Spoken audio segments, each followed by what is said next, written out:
ഇന്ന് ഞാൻ തയ്യാറാക്കാൻ പോകുന്നത് സോയാബീൻ ഫ്രൈ ആണ്. അതിനെ ഞാൻ സോയാബീൻ എടുത്ത് കഴുകി വൃത്തിയാക്കി വേവിച്ചതാണിത്. കഴുകി വൃത്തിയാക്കി വേവിച്ചെടുത്താണ്.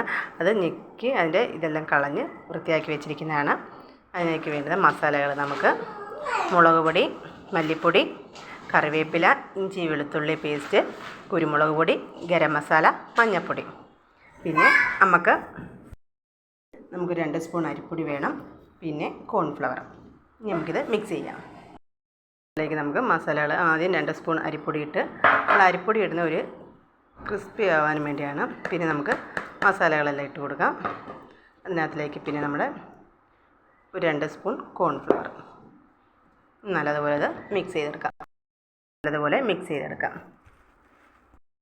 ഉപ്പിട്ടായിരുന്നു സോയാബീൻ വേവിച്ചത്. അതുകൊണ്ട് നമുക്ക് കുറച്ച് ഉപ്പ് കൂടിയിട്ട് നല്ലതുപോലെ ഒന്ന് പുരട്ടിയെടുക്കാം.